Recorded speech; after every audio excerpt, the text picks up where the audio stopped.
Welcome back to the channel, the place where we give you reviews, news, and previews in real time. I'm Owen Garner. And I'm Luke Carr. But today, we're breaking that promise. Real time, our review is coming for us in the future. Oh my God. We haven't seen the film yet, but today it is Fantastic Four: First Steps.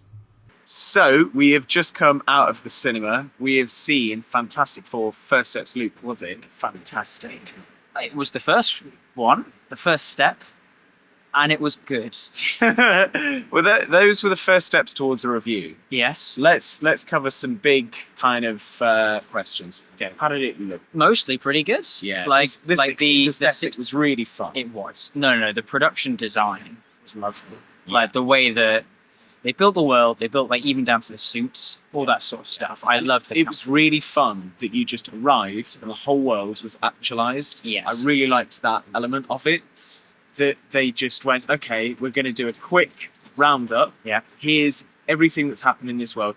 Because, you know, with these stories, you know quite a lot of them. We don't need to see Uncle Ben die again. We don't need to see, you know, Batman's mum's pearls hit the floor again. With this, they were like, right, you've had a bunch of Fantastic Four things to varying degrees of success. Just speed run the intro. And yeah, but in a really fun kind of 60s cut together way. So that was great, and I really liked that. And the like, all perspectives. And the world was grounded still. Like they were walking around it, like you felt like it was a place rather than as they were like when they're in Guardians of the Galaxy, for instance, they'll hop onto a new planet. And I love the films, but I don't tend to actually believe that that's a planet that people live on and do stuff on. Like it feels like a soundstage. Yeah.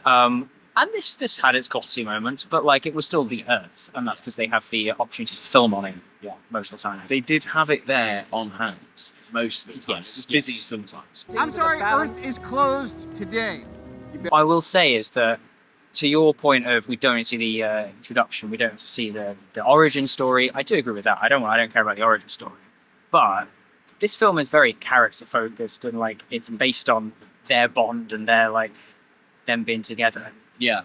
I kind of would have liked a whole other film before this to really know the characters and really feel their relationship and all that sort of stuff.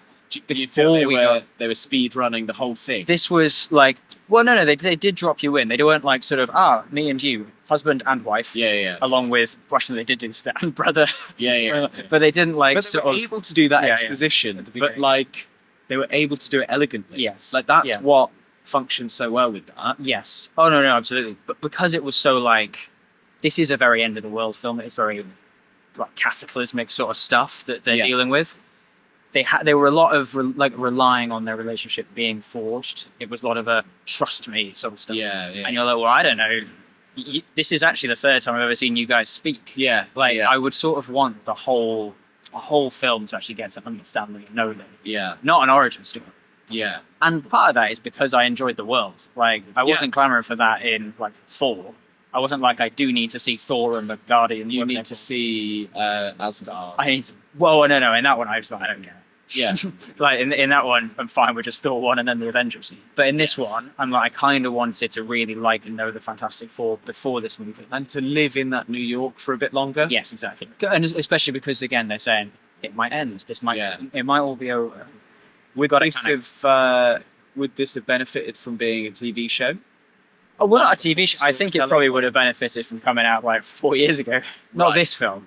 Fantastic Four 1.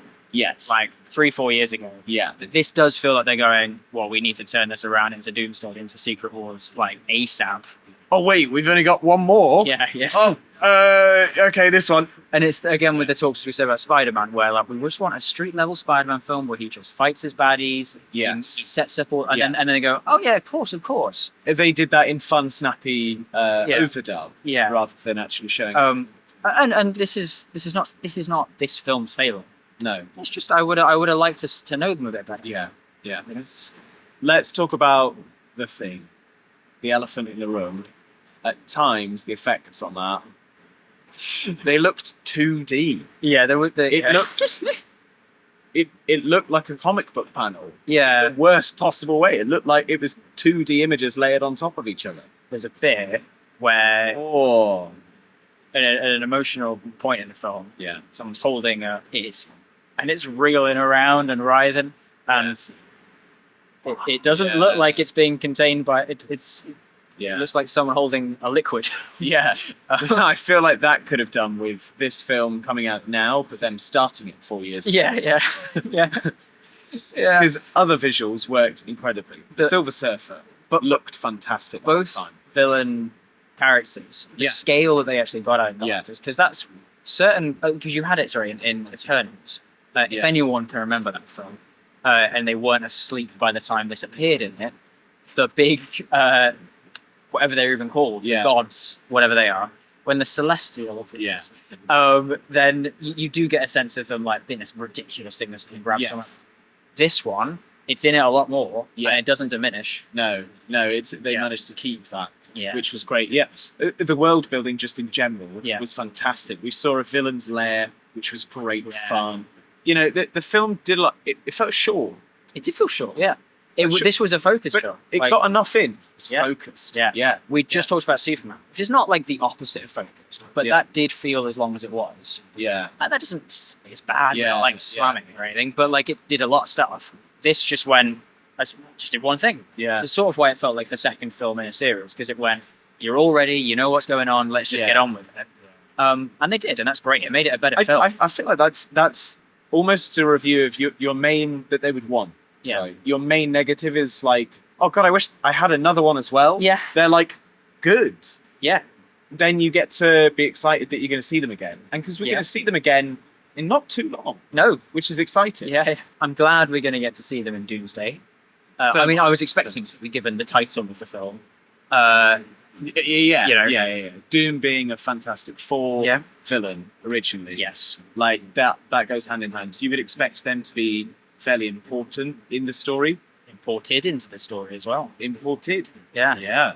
What I found as I watched this film, because Marvel's been getting staler and staler, which is just not a hot take. No. I'm not the first person to say the fatigue. He's blown my mind. And I did love Thunderbolts, the most recent project, because there's definitely not been a TV show between now and then.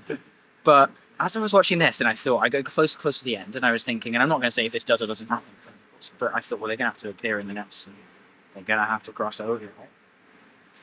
I was thinking I'd rather that everyone on that universe crossed over into this one. Kinda. Like, I was enjoying the film more and more. It seemed a lot more fun. Like, this world's... It was so, like, immediately lived in. That it was like, wow, great fun. The kind of retro futurism of the 60s. I had to stop myself thinking in this. Like, oh my God, it's just like The Incredibles. And it's like, no, The Incredibles is like Fantastic Four. And that was always the case. But we'd never seen that version of Fantastic Four. No, This is The Incredibles realised as a live-action Fantastic Four film. I feel like this is now maybe going to steal the mantle of the best Fantastic Four film off The Incredibles. Right. You know? So the Fantastic Carr, like Herbie, like all these things, the Baxter Building or the Future Foundation, all these things were so fun. You're right. Like, this world is more fun than 616. Has been for a long time. I liked it a lot. I'm really looking forward to watch it again. No, because it is it's a light film. It's actually quite, like, moody's the wrong word, but the emotions in it are not high. It's melodramatic. It's a bit melodramatic. Like, the people are not happy for most of it, but it was still enjoyable and captivating. It's not a grumpy film. So we're back in the studio. Time for some news. We never left the studio, but you will have left the studio. The magic of cinema. Well, let's talk about that magic. Of the thing we're yet to do? You mean the cinema in general? Just getting it right. It was just hyperbole to lead into first news item that I have. So the Predator Badlands trailer, full trailer. We've had the teaser. Boy, was I teased this time. Wow. They've got me trailing after them, chasing them to give them my money. Titillated you were. Oh, yeah, my tits were elated. All three of them. It looks great. It looks great. Really cool. I like where the story's going. I think that there was a thing that they've done which makes perfect sense. You give this character a human voice sidekick that is able to do exposition and audience connection in ways they won't be able to do fully. But it does look like we're going to be able to connect with this monster. I don't want to say predator because it's tough when talking about these films to be like, yeah, man, I just love predators. So you didn't really want to say that. So, but it looks interesting.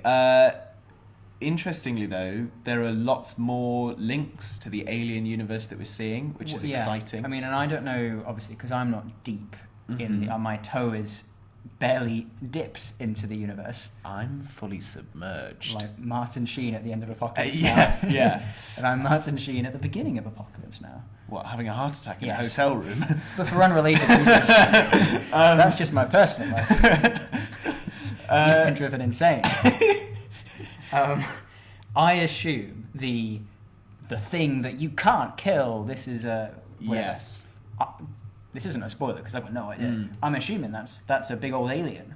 It might be, or it might be this kind of behemoth that they've got. When you're saying big old alien, do you mean xenomorph? Yes, I mean whereas I think a queen. Or I think the unkillable monster is going to be that behemoth that we've seen in the trailers, and then it might finish on a, oh my gosh, I thought the hunt was over. Yeah. It's only just beginning. Right. There was this massive behemoth, but now there's a little dog-sized alien. that I've got to kill. That I've got to kill. Yeah, I don't know how they'll work it. I mean, obviously the directors Dan Trachtenberg and Fede Alvarez have talked about how they feel that the best Alien vs Predator movie is one that you don't know is an Alien vs Predator movie, and they said that to a studio exec, and they said no, that's hearsay, by the way. But you just assume that if they said that idea to a studio exec, they'd be like, wow, that sounds so cool. We're not doing it because they want to be able to market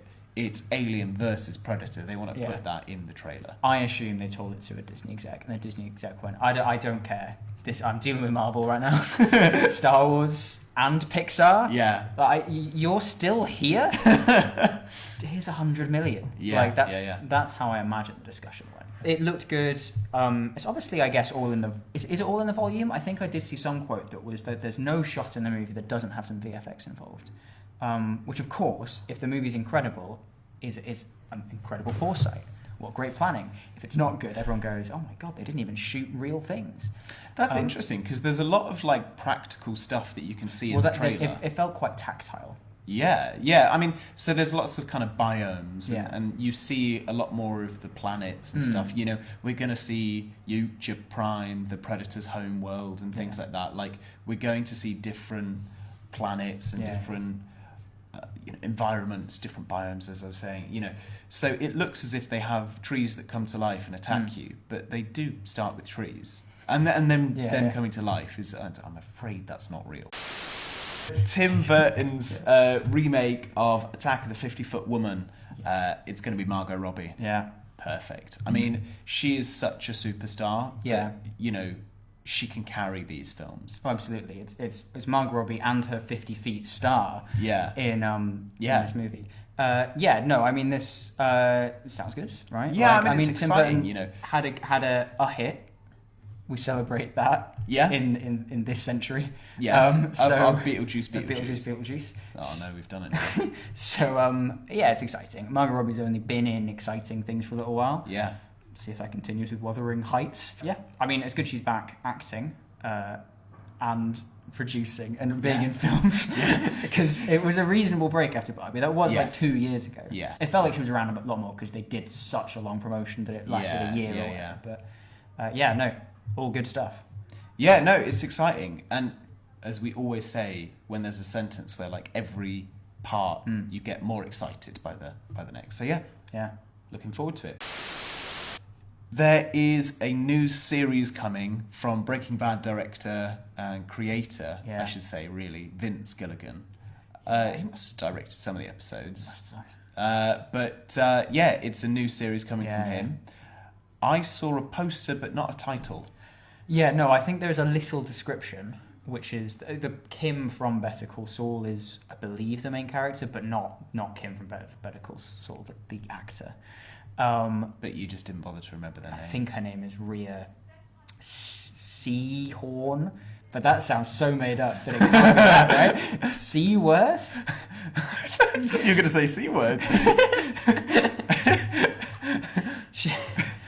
I believe Kim from Better Call Saul, not her government name, will be in this. There was a teaser thingy that was like a countdown for like 4 days to the teaser trailer they put on. Right. Yeah. So everyone who's seen any one of his projects will be reasonably excited, I imagine. So yeah, good stuff. Bring it on. Yeah. Whatever it is. The person who has written Supergirl previously has written nothing. Not even a name. Yeah, but she was a writer on like a few of the other DC things. So she's writing Teen Titans, and she's also writing. So she's now writing Wonder Woman. Yes, but she has not written anything else. So yeah. she has 3 writing credits on IMDb. All are upcoming. Yeah, and they are Supergirl, Teen Titans, and Wonder Woman. Yeah.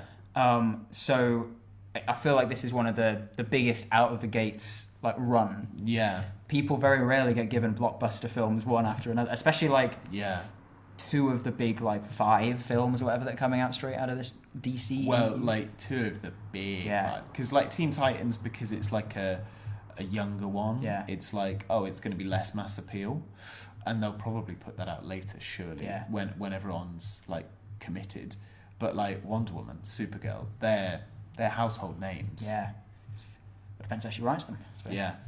Yeah. What, are you worried about her spelling? Because she's not got many writing credits? Yes, exactly. That's what I'm worried about. So, previews. Alien Earth is coming very soon. Mm-hmm. Very excited about that. I'm starting to see bus ads and everything. You know, they're pushing that.